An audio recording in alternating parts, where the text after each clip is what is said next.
আসসালামু আলাইকুম ওয়া রাহমাতুল্লাহি ওয়া বারাকাতুহু। আলহামদুলিল্লাহ আলহামদুলিল্লাহি ওয়া কাফা আলা ইবাদিহিল্লাযিনা ইসতাফা ওয়া বা'দ। সম্মানিত রোজাদার ভাই এবং বন্ধুগণ, মাহে রমজানুল মুবারক কোরআন নাজিলের মাস। উদ্ভাসিত মিডিয়া সালাতুত তারাবিতে কোরআনের বার্তা অনুষ্ঠানটি পরিচালনা করে শুধুমাত্র কোরআনকে জানার, বুঝার এবং মানার জন্য। আসুন, গতকাল সালাতুত তারাবিতে আমরা যে তেলাওয়াত শুনেছি সেটি ছিল ২০ নম্বর পারা পুরোটুকু। এই পারায় সূরা নামলের শেষ অংশ, সূরা কাসাস এবং আনকাবুতের ২/৩ তেলাওয়াত করা হয়। আল্লাহ সুবহানাহু ওয়া তাআলার পক্ষ থেকে এ পুরো ২০ পারায় মানব জাতির জন্য যে বার্তা রয়েছে তার মধ্যে বেশ কিছু ঘটনাবলী আলোচনা এই পারার মধ্যে রয়েছে।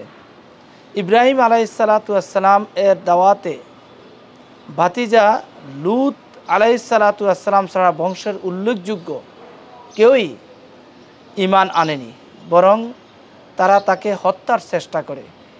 স্বজাতি ঈমান না আনলেও আল্লাহ তাআলা তাকে ইসহাক ও ইসমাইলের মতো পূর্ণ সন্তান দান করেছেন এবং এই দুই সন্তানকেই আল্লাহ তাআলা নবুয়ত দিয়েছেন। পৃথিবীতে প্রথম সমকামিতার অপরাধে লিপ্ত হয় লূত আলাইহিসসালাতু ওয়াসসালামের সম্প্রদায়।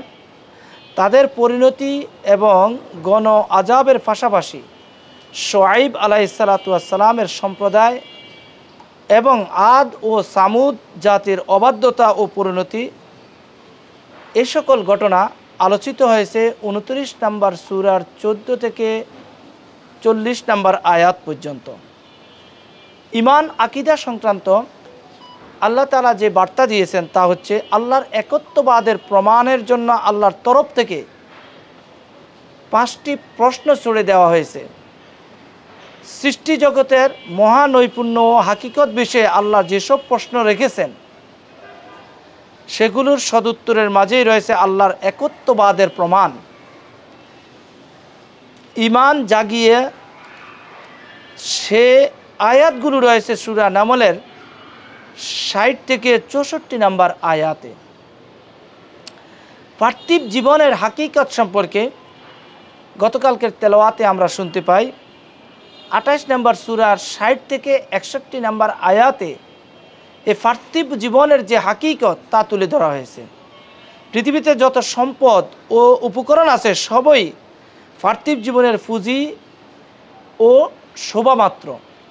আখিরাতে আল্লাহ সুবহানাহু ওয়া তাআলা যে নিয়ামত রেখেছেন সেগুলো হলো প্রকৃত ও শ্রেষ্ঠ নিয়ামত, সে নিয়ামতেই স্থায়ী।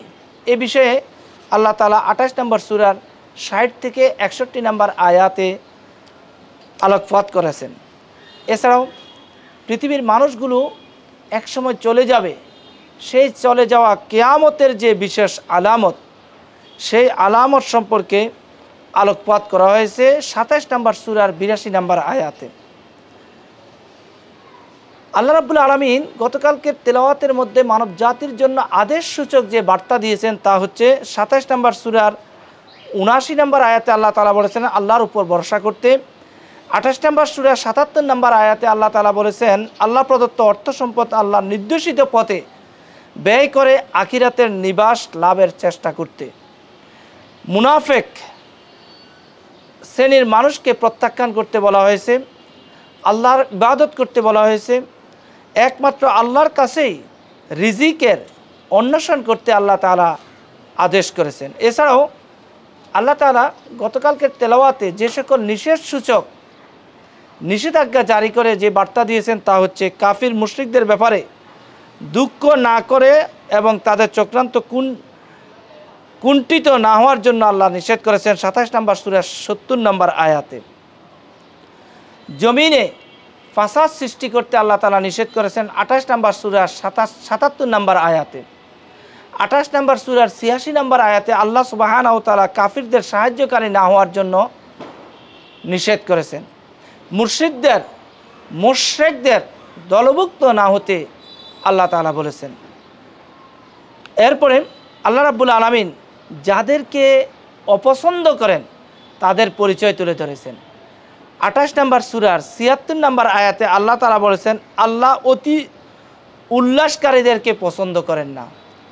28 নম্বর সূরার 77 নম্বর আয়াতে আল্লাহ বলেছেন আল্লাহ ফাসাদ সৃষ্টিকারীদেরকে পছন্দ করেন না। গতকালকের তেলাওয়াত থেকে আমরা যে শিক্ষা নিব, আল্লাহ তাআলা যেমন আমাদের প্রতি অনুগ্রহ করেছেন মানুষের প্রতিও সেভাবে অনুগ্রহ করেছেন।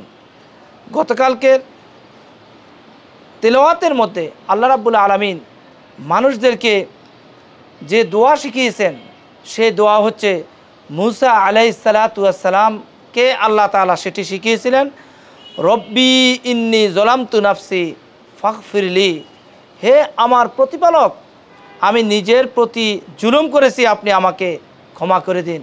আসুন মাহে রমজানুল মুবারকে আমরা কোরআনের এই বার্তা নিয়ে আল্লাহর কাছে সর্ব অবস্থায় দোয়া করি, হে রাব্বুল আলামিন আমাদের জীবনের সমস্ত পাপ রাশিকে তুমি ক্ষমা করে দাও এবং যতদিন বেঁচে থাকব ঈমান ও আমলের সহিত বাঁচার তৌফিক দাও।